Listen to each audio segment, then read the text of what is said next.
กันยายนปี 1934 จิงเจี้ยซือควบคุมสั่งการมันล้อมปราบศูนย์กลางโซเวียตเป็นครั้งที่ 5 ทัพเราสู้กับศัตรูที่เขาทรงเหมาอยู่7 วัน 7 คืน สุดท้ายด้วยกำลังพลต่างกัน จึงถูกบีบให้ล่าถอยสงครามที่เขาทรงเหมาทหารผมตายไปเกือบหมื่นสุดท้ายก็ป้องกันเอาไว้ไม่ได้ นี่เป็นกำบังสุดท้ายของพรรคคอมมิวนิสต์ในโซเวียต เพื่อไม่ให้ความเสียหายมากขึ้น ส่วนกลางให้ย้าย จุดยุทธศาสตร์ ย้ายเหรอ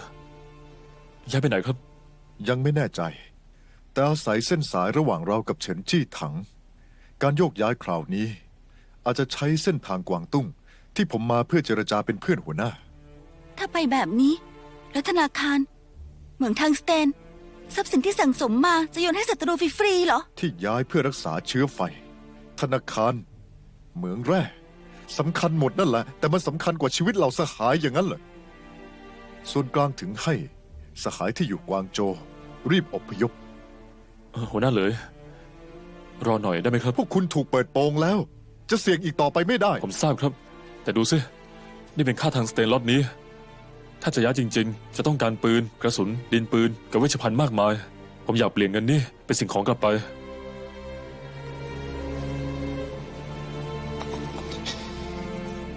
ไม่ได้อันตรายเกินไป เชื่อใจผมเถอะ ผมเอาของกลับโซเวียตได้ก่อนหน่วยใหญ่จะย้ายนะ ฉันไปด้วย ฉันไปด้วย ฉันไปด้วย ตามนี้แหละคราวนี้เราเอาคนมาไม่น้อยชุนเหมียว เราไปคัดคนที่เหมาะอีกที ได้ไม่มีปัญหา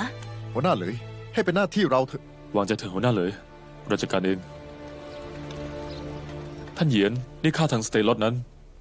จะเปลี่ยนเป็นยาอาหาร เกลือกระสุน ดินปืน วิทยุสื่อสาร ตามรายการนี้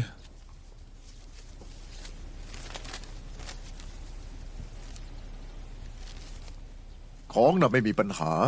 ขายให้ถูกๆเลย แต่ผมขอหลักฐานฉบับนั้น กับบัญชีที่ซื้อขายทางสเตนก่อนหน้านี้ ขอตัวจริงนะ ได้เลยครับ พอได้ของแล้วจะเอาให้เลย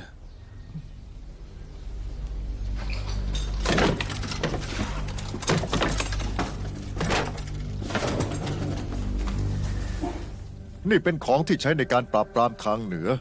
เซินถูหนานจับตาดูอยู่ จะขนออกไปจากกวางตุ้งได้ยังไง ก็ขึ้นอยู่กับคุณแล้ว จะพยายามครับ ท่านครับ เห็นว่าช่วงนี้ทัพกวางตุ้งเคลื่อนไหวต่อเนื่อง ตามข้อมูลที่ได้มากำลังย้ายยุทธปัจจัยล็อตใหญ่เลย ที่เขาทรงเหมาพรรคคอมมิวนิสต์แพ้แน่เพราะว่าพวกเขาคงคิดจะยึดพื้นที่ เว่ยรั่วไหลขายทางสเตนต้องกำเงินก้อนใหญ่อยู่ เขาไม่กลับมือเปล่าแน่ ของจากกวางตุ้งล็อตนี้ คงขายให้พวกคอมมิวนิสต์จะเอาของออกจากกวางโจวมีแค่2 ทาง ทางบก รถไฟกวางโจวอู่ชาง ทางน้ำทางแม่น้ำเป่ยเจียงล่องขึ้นไป ทางรถไฟคราวก่อนเขาพลาดไปแล้วครั้งหนึ่ง คราวนี้ น่าจะไปทางน้ำ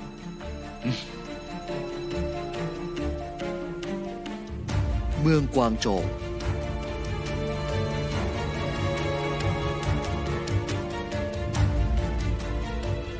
เว่ยรั่วไหล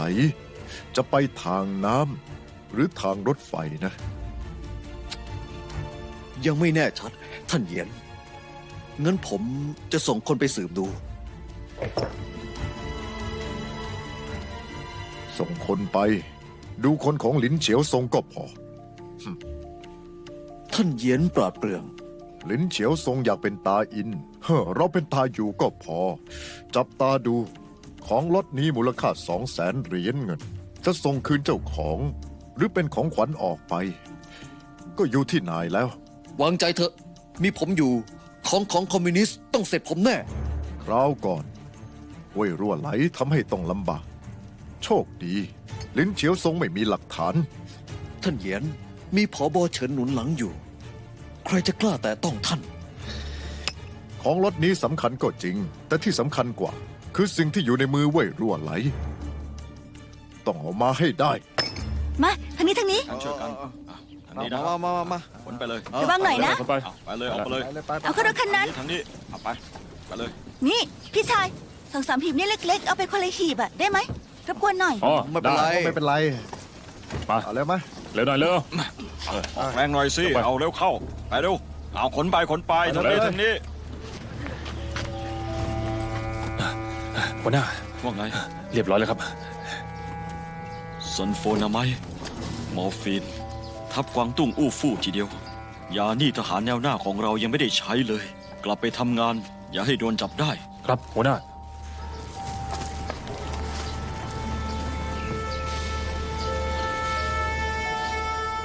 ผู้แทนพิเศษ เมื่อกี้แฝงเข้าไปในคลังสินค้าแล้วสุ่มเปิดของ4 ลังล้วนเป็นยุทธภัณฑ์พวกนี้ ผู้แทนพิเศษ ครั้งนี้คุณคิดผิดแล้วเว่ยรั่วไหลต้องไปทางรถไฟแน่ ผมไม่เข้าใจเลยจริง ๆ นะทำไมเว่ยรั่วไหลถึงได้เดิมพันเส้นทางเดิมถึง2 ครั้ง ๆหรือเขาอ่าน ความคิดของคุณไว้แล้ว เลยทำตรงกันข้าม ไม่หรอก คราวนี้ผมจะไปสังเกตการณ์กับคุณด้วย ไม่ต้องหรอกผมจะไปเอง ผมต้องไป เรื่องทางสเตนคราวก่อนทางหนานจริงไม่พอใจ คราวนี้ผมต้องจับเว่ยรั่วไหล ชดเชยความผิด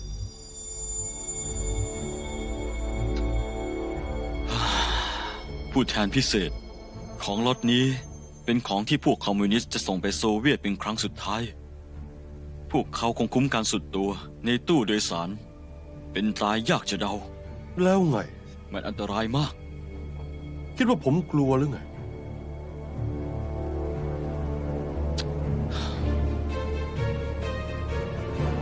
ก็ได้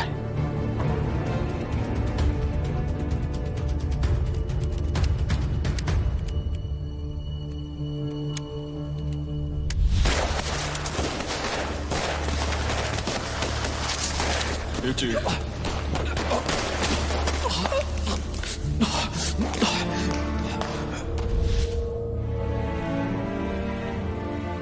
เรารู้จักกันกี่ปีแล้วครับ 7 ปีได้แล้วมั้ง พวกเขาล้วนดูถูกผม เป็นคนขับรถให้เขายังไม่เอาเลย มีแค่คุณที่ดีกับผม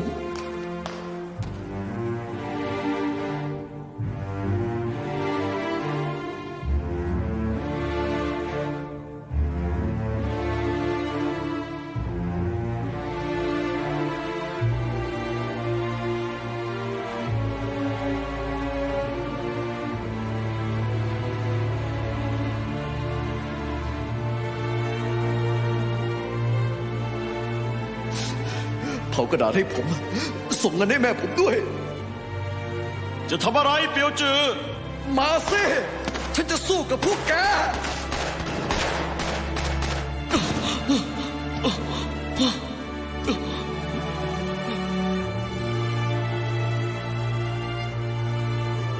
พวกเราต้องพยายามฆ่าพรรคคอมมิวนิสต์ในเซี่ยงไฮ้ให้หมด แล้วกลับไปหนานจริง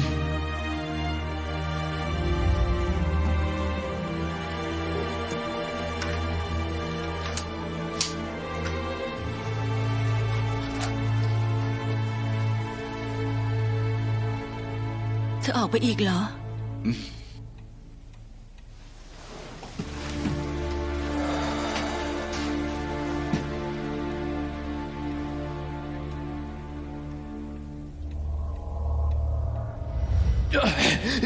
ส่งโซ่เทียน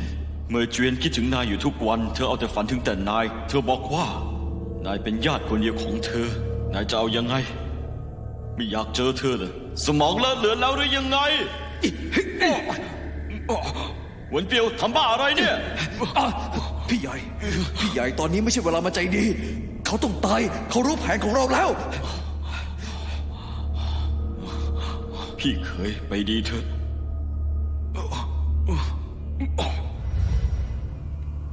พี่คุณตายแล้ว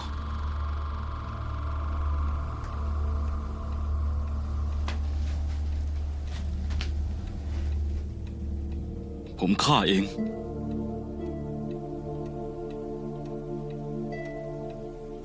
เขาถูกส่งไปเป็นสายที่โซเวียต แล้วทรยศ ผมไม่มีทางเลือก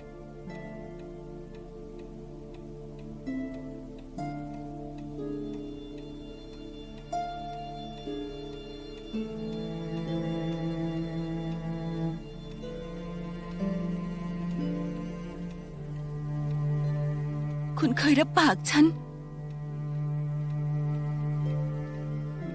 คุณเคยรับปากฉันไว้ในลิ้นเฉียวซงนายเคยรับปากว่าจะตามหาเขาให้เจอไง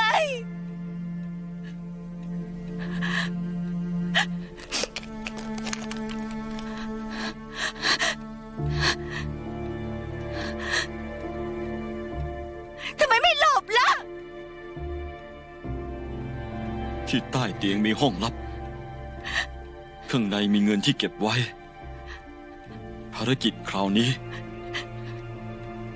ผมคงไม่ได้กลับมา คุณหอบเงินพวกนี้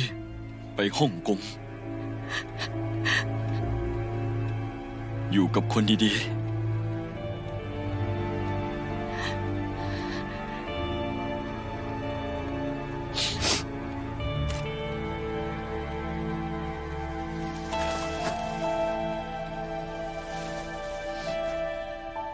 หลินเฉียวซงคนมันแสนและเลว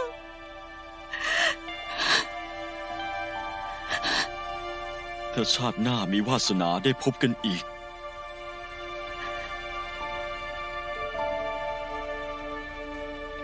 ผมจะแต่งงานกับคุณ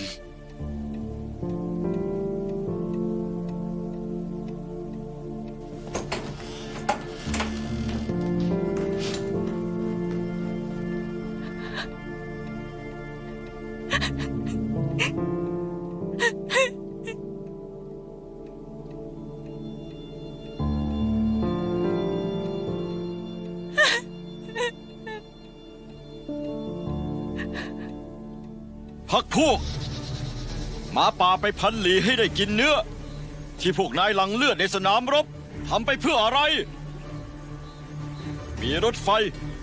ที่บรรทุกของมูลค่า200,000อยู่ขบวนหนึ่ง งานของพวกนายคือดักปล้น พอได้มาแล้วของทั้งหมดเอาไปได้เลย ฉันต้องการแค่หัวของไอ้หมอนนี่ รับทราบครับ ต้องสำเร็จแน่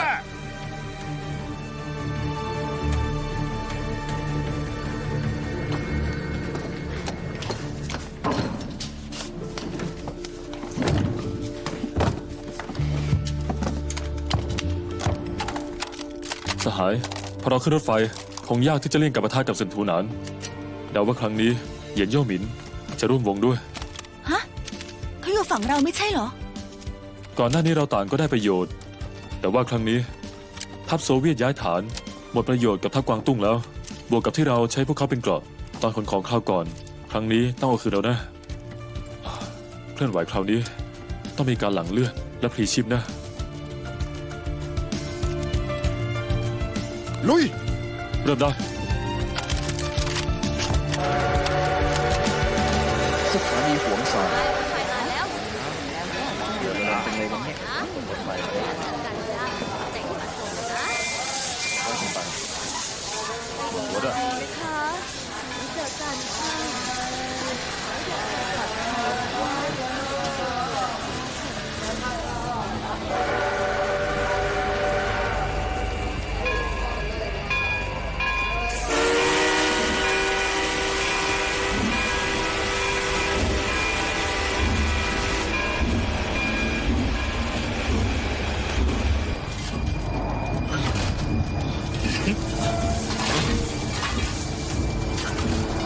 นี่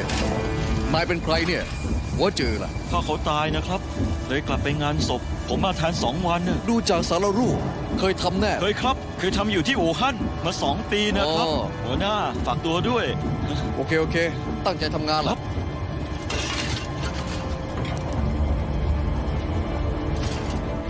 ซานเฉิงจือ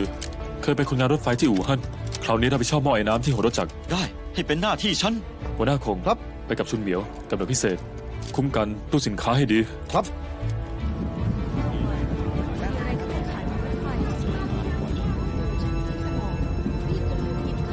หยวนเป่าปลอมเป็นพนักงานกับฉันว่ากันตามสถานการณ์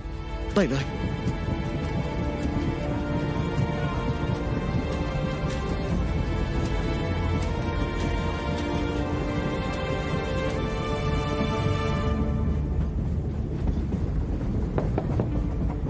เข้ามา เป็นไง ท่านครับ ผม ผมไปดูตู้ด้านหลังมาไม่เจอเว่ยรั่วไหล 3 ตู้หลังเหรอ ล็อกเข้าไม่ได้ ตู้หนึ่งข้างหน้าเป็นคนของเหยียนโย่หมิน ที่จะเล่นสกปรกพรรคคอมมิวนิสต์อ่อนแอเหยียนโย่หมินเลือกเวลาเก่งจริง ท่านครับ จะลงมือเมื่อไหร่ ๆ ไม่ต้องรีบ ใกล้กวางโจวเป็นเขตของกองทัพกวางตุ้งทั้งนั้น ออกจากฮวาเซียนก่อน ครับ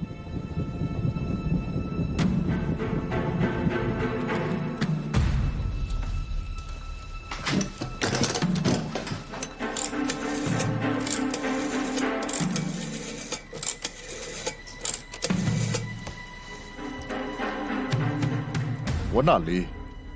รถไฟกำลังจะผ่านฮวาเซียนแล้ว อยากให้รอดสักคน ครับ ท่านเหยียนวางใจได้เลยครับ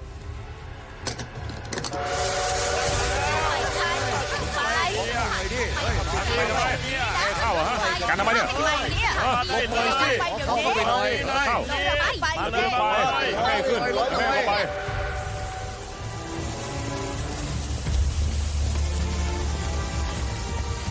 แถวตรง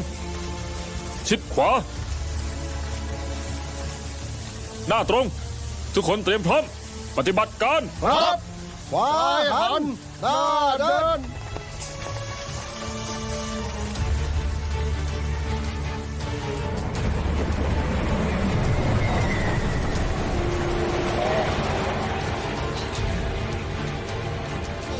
นายเป็นใครกันแน่ ฉันเป็นใครไม่สำคัญ หากว่าไม่ได้สั่ง ห้ามจอดรถเด็ดขาด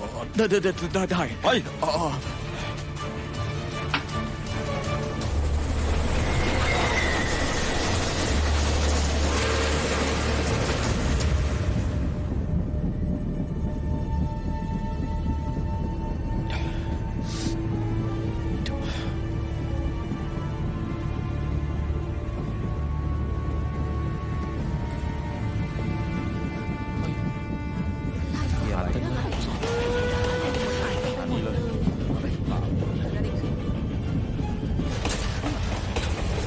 จอดสิ ทำไมไม่จอดล่ะเนี่ยฮะเอ้าแปลกจังเลยอะทำไมรถไม่จอดล่ะ รีบจอดสิ ทำไมเป็นแบบนี้ล่ะเนี่ย ทำไมไม่จอดล่ะ ผมก็ไม่ทราบครับ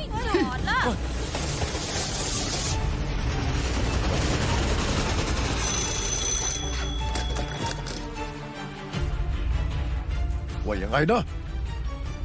รถไม่จอดงั้นเหรอ ไม่หาทางขวางเอาไว้ล่ะโง่เหมือนควายจริงๆเฮ้ยโชคดีที่เลขาเซียวอยู่บนรถ เปล่า พาคนไปที่หัวรถ บังคับให้จอดซะ ครับ คนอื่น ตามฉันไปสกัดของ ครับ หาของให้เจอ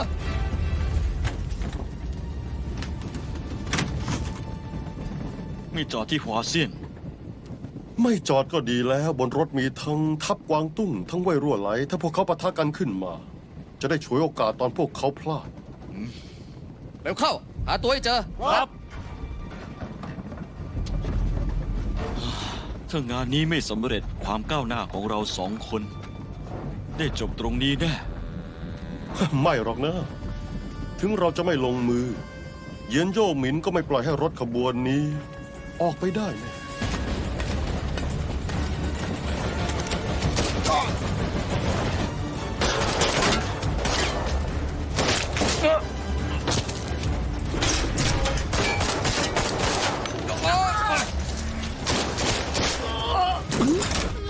หลีไปหลีไปหลีไปหลีไปหลีไปหลีไปหลีไปเลย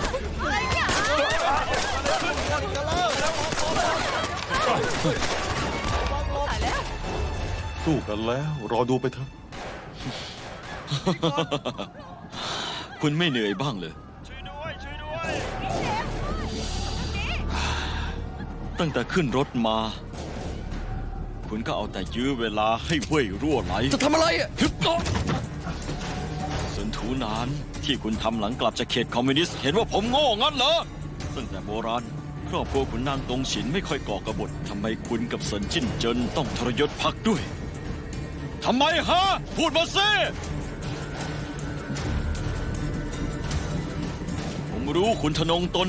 ขณะใช้ปืนจี้หัว คุณยังนั่งนิ่งได้ รู้ไหมว่าการที่คุณอยู่เหนือคนอื่น มันดูเหมือนอะไร กระโถนขี้ ขี้ที่เหม็นซะด้วย คุณคิดว่าการที่ได้อยู่เหนือคนอื่น สูงส่งแข็งแกร่งทำให้คนเป็นห่วงให้ความสำคัญจะบอกความจริงให้ พวกคอมมิวนิสต์จบแล้วกวางโจวจะค่อยๆ ถูกยึดคืน แล้วพวกเขาจะส่งคนของตัวเองมา คุณหมดประโยชน์ ต่อให้คุณตายก็เป็นประสงค์ของเบื้องบน ไม่ต้องตกใจ ทำอย่างกับไม่รู้จักเบื้องบน เดี๋ยวตอนจากไปไม่ต้องรีบรอเว่ยรั่วไหลด้วย พวกคุณ2 คนจะได้ไปหาเซินชินเจินลาก่อน ท่านครับ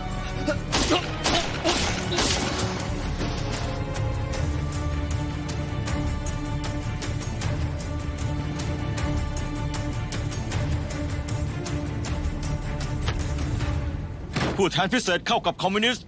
ถูกชั้นวิสามันแล้ว ไป ครับ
รีบไปตู้สุดท้ายเร็วเข้าย่า แล้วคอง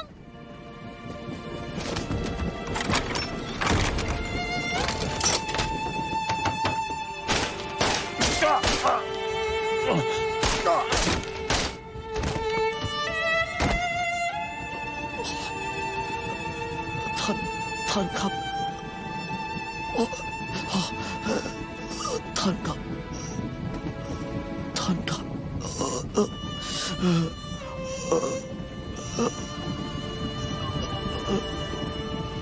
โฉวหวิน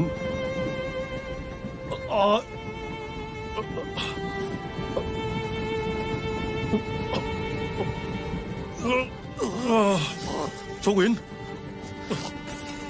โฉวหวิน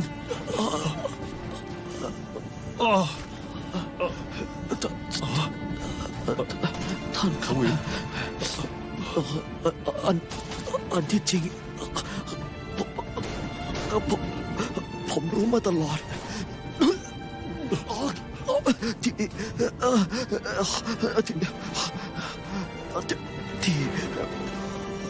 ที่ร้านหยางเฉียนคุณฉลาดขนาดนั้น จะให้พวกเขารู้ราคาประมูลต่ำสุดได้ยังไง คุณกับเว่ยรัวไหล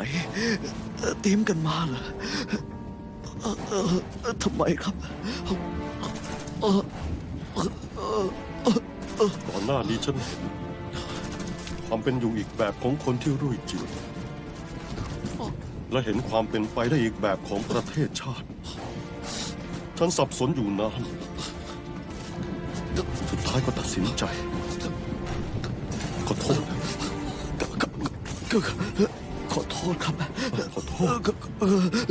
ขอโทษครับ โฉวหวิน ผมอยู่ด้วยไม่ได้แล้ว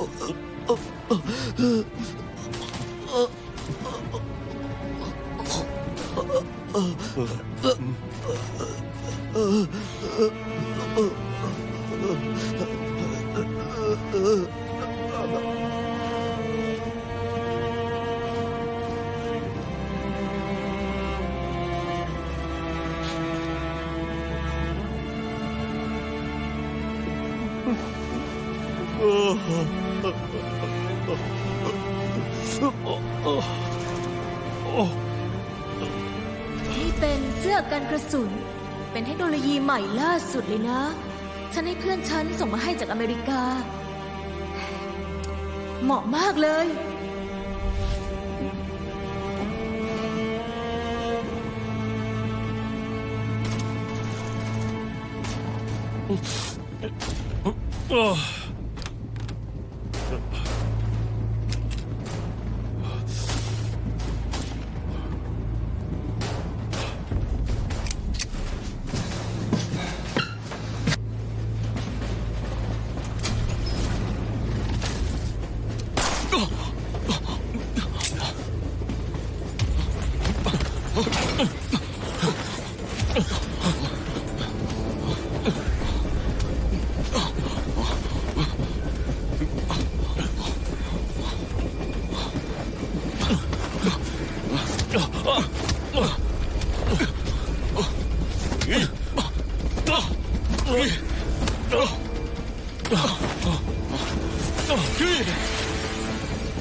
เว่ยรั่วไหล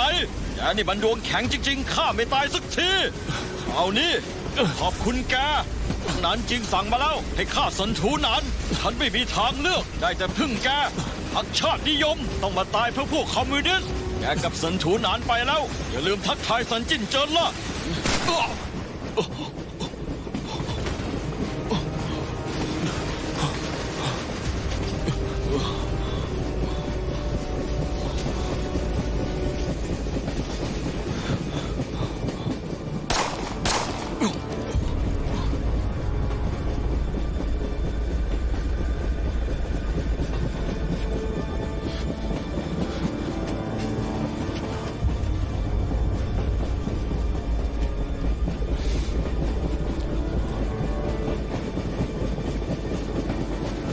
การตายของจิ้นเจิ้นนายก็มีส่วน เธอตายเพื่อศรัทธาแต่จิตวิญญาณยังอยู่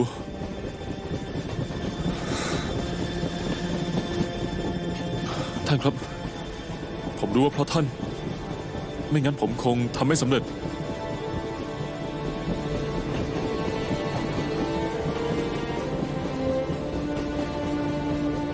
ก่อนหน้านี้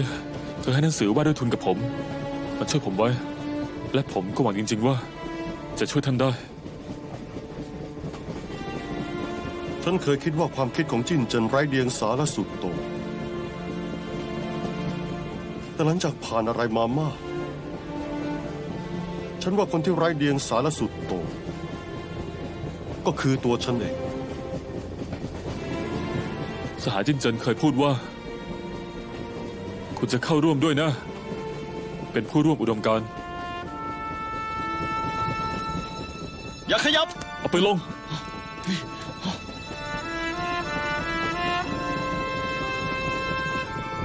ที่เสาโจมมีทัพกวางตุ้งคุมกัน ฉันคุมกันให้ลงได้ ไม่ต้องครับ ดูแลตัวเองด้วย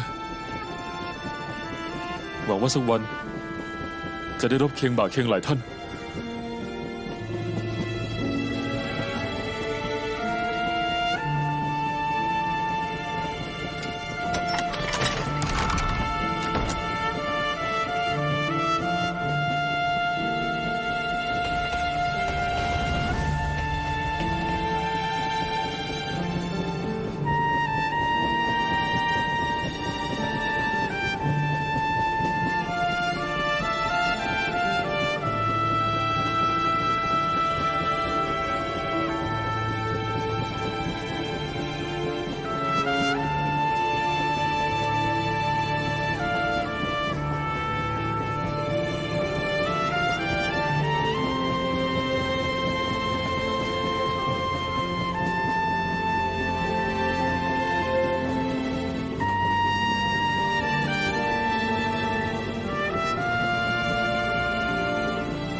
3 ตู้หลังเป็นยุทธปัจจัยรีบขึ้นไปตรวจสอบฝากรถไปด้วย ครับ อย่าขยับ ยับ ผู้แทนพิเศษฝ่ายปิดล้อมเศรษฐกิจกั้นหนานมีหนังสือรับรอง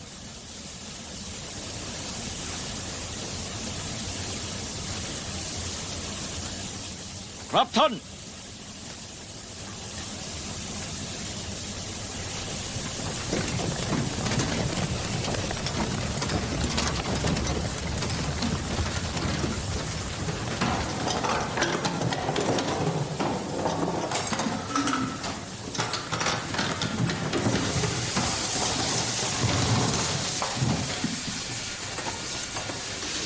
หัวหน้าเป็นหินครับ เราเปิดออกให้หมด เราเข้า ออกครับ เอ๊ะทางนี้ก็ใช่อะฮะ อ้าวเป็นหินหมดเลยอะ หินหมดเลย มีแต่หินทั้งนั้นเลยนะ หินหมดเลยครับ หัวหน้าหินหมดเลยครับ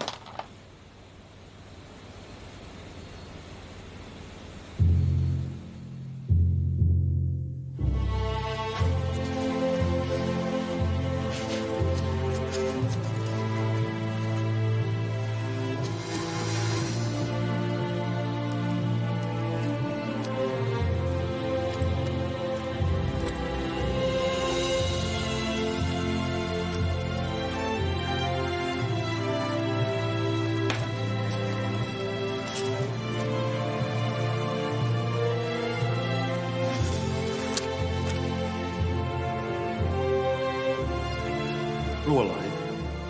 ต่อไปไม่ว่าจะพบเจออะไร อย่าลืมปณิธานแรกนะ จะเป็นเหมือนฉัน สนใจแค่เรื่องแพ้ชนะ จนลืมความตั้งใจเดิมไปเสียสิ้น ที่โซเวียตฉันเห็นรูปแบบประเทศสมัยใหม่ และเห็นว่าแต่ละยุคยังไม่ได้แก้ปัญหาเรื่องชนชั้น ฉันเห็นความเป็นอยู่อีกแบบของผู้คน และเห็นความเป็นไปได้อีกแบบของประเทศ ตอนนั้นฉันต้องยอมรับว่าพรรคคอมมิวนิสต์แข็งแกร่งแล้ว เทียบกับพวกเขา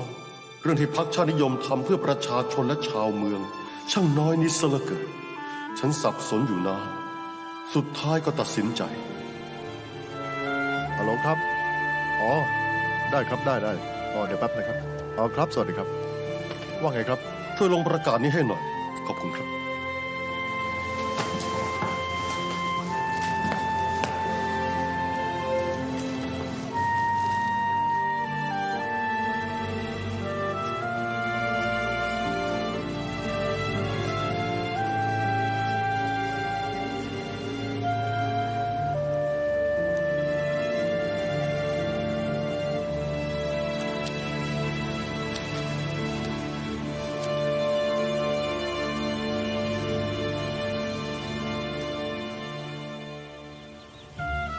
เจียงซี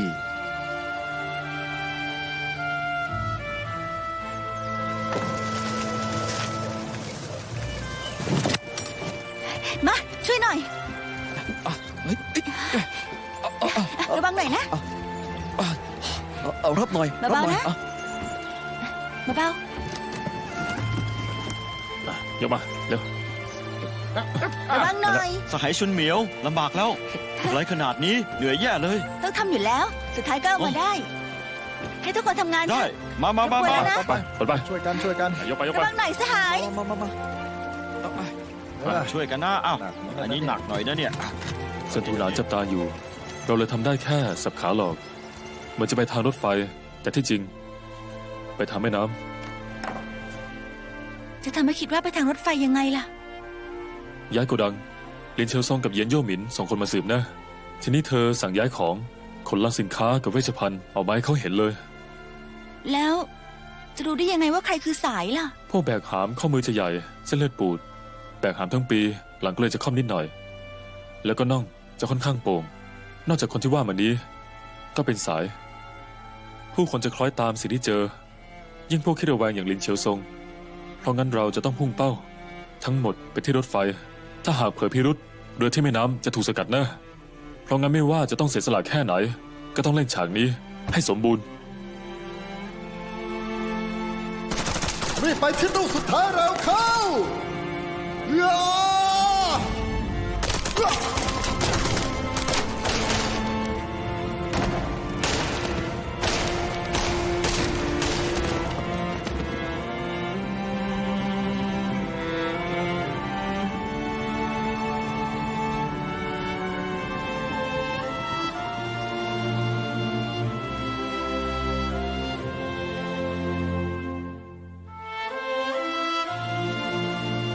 สุสานคงลิ่งเจิงธนาคารโซเวียต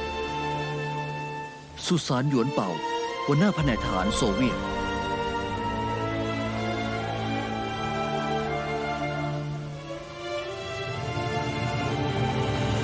วันทยาฮัต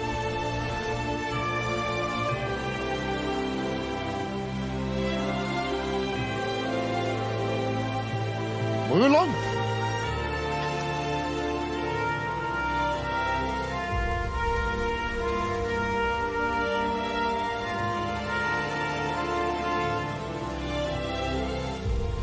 ตุลาคม ปี 1934 เพราะเพลียงพล้ำในการล้อมปราบครั้งที่ 5 เพื่อสกัดการไล่โจมตีของพรรคชาตินิยม กรรมาธิการทหารของพรรคคอมมิวนิสต์ตัดสินใจนำกองทัพแดง 86,000 คน ออกจากเมืองรุ่ยจิน เจียงซี กับพวกเมืองโบราณ เพื่อทำการย้ายจุดยุทธศาสตร์ การเดินทัพทางไกลเริ่มต้นขึ้นแล้ว ค่อยๆนะค่อย ให้ธนาคารโซเวียตอยู่ใต้คณะกรรมาธิการกิจการทหาร กองพลที่ 15 เริ่มต้น เดินทัพอย่างช้า หัวหน้าเลย จะไปทั้งแบบนี้เหรอ ๆทำไมล่ะ หดหูนะครับ นี่เป็นจุดเริ่มความฝันของผม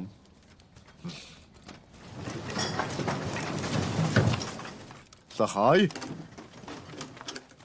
ทุกคนไม่ค่อยอยากจากที่นี่ อนาคตเป็นยังไง ทุกคนต่างก็ไม่รู้ ผมจำได้ประธานเหมาเคยพูดว่าสะเก็ดไฟนิดเดียวเผาทุ่งใหญ่ได้ ภาระหน้าที่ 160 กว่าข้อ เครื่องพิมพ์แบงค์เครื่องล้อมเหรียญของเรา ไม่ได้เป็นแค่ทรัพย์สิน แต่มันคือเชื้อไฟ ธนาคารของเรามีมาได้ก็มหัศจรรย์มากอยู่แล้ว แม้ตอนนี้อาจจะเป็นธนาคารที่เล็กที่สุดในโลก แต่พูดได้ว่า มันอยู่บนบ่า แต่แค่ทนุถนอมเชื้อไฟเหล่านี้ ต้องมีสักวันที่มันจะลามไปทั่วทั้งจีนอย่างไฟลามทุ่ง ใช่ มีวันนั้นแน่ ใช่ ต้องมีวันนั้นแน่ต้องมีแน่ มีวันนั้นแน่ มีวันนั้นแน่ มีวันนั้น วันนั้น แน่ แน่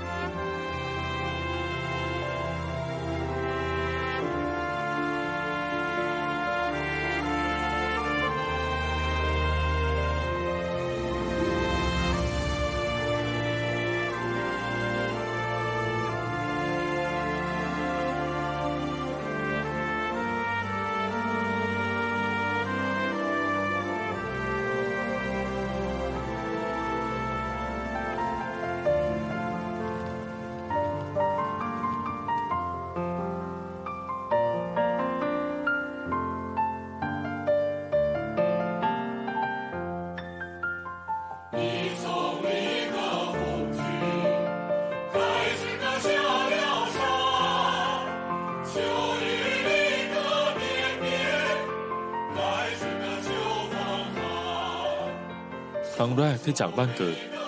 ผมว่าแต่โหยหาเซี่ยงไฮ้ที่มองไปก็เห็นแต่พวกต่างชาติ เลือดและสงครามเปลี่ยนผมจากเด็กไม่รู้ภาษา เป็นนักปฏิวัติที่แข็งแกร่ง จากมาครั้งที่ 2 ผมไม่ใช่เด็กอีกแล้ว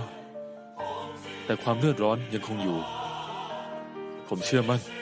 ไม่ช้าก็เร็ว เราจะได้กลับบ้านเกิดอย่างเชิดหน้าชูตา ตุลาคมปี 1935 หลังผมมาถึงที่ฐานสารเปย ผมทำงานด้านการเงินต่อ พอธันวาคมปี 1936 ผมได้รับคำสั่งจากองค์กรให้พลางตัวกลับไปเซี่ยงไฮ้ติดต่อสหายกูเยี่ยนพรรคคอมมิวนิสต์ใต้ดิน ที่นั่น พวกเราร่วมมือกันสร้างตำนานทางการเงินบทใหม่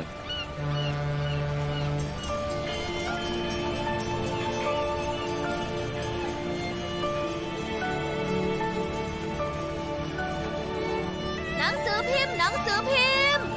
หนังสือพิมพ์จ้า หนังสือพิมพ์ซีอันเกิดการเปลี่ยนแปลงครั้งใหญ่จางเสวียเหลียงหยางหูเฉิงสยบเจียงเจี้ยซือหนังสือพิมพ์จ้า หนังสือพิมพ์ซีอันเกิดการเปลี่ยนแปลงครั้งใหญ่จางเสวียเหลียงหยางหูเฉิงสยบเจียงเจี้ยซือหนังสือพิมพ์จ้า ขอฉบับหนึ่ง หนังสือพิมพ์จ้า หนังสือพิมพ์ไม่จ้าซีอันเกิดการเปลี่ยนแปลงครั้งใหญ่จางเสวียเหลียงหยางหูเฉิงสยบเจียงเจี้ยซือหนังสือพิมพ์ไม่จ้า หนังสือพิมพ์จ้าจางเสวียเหลียงหยางหูเฉิงสยบเจียงเจี้ย หนังสือพิมพ์เซินเป้า เมื่อวานซีอันเกิดการเปลี่ยนแปลงครั้งสำคัญ ซีอันเกิดการเปลี่ยนแปลงครั้งใหญ่จางเสวียเหลียงหยางหูเฉิง ไปตลาดหุ้นเซี่ยงไฮ้ ได้ครับขึ้นมาเลยครับ ฉบับล่าสุดเลยหนังสือพิมพ์สักฉบับไหมครับซีอันเกิดการเปลี่ยนแปลงครั้งใหญ่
世界并非如你想象中的大，用一颗心就能感受到它。时间因为及时给出的回答，藏在种子里，去未来开花。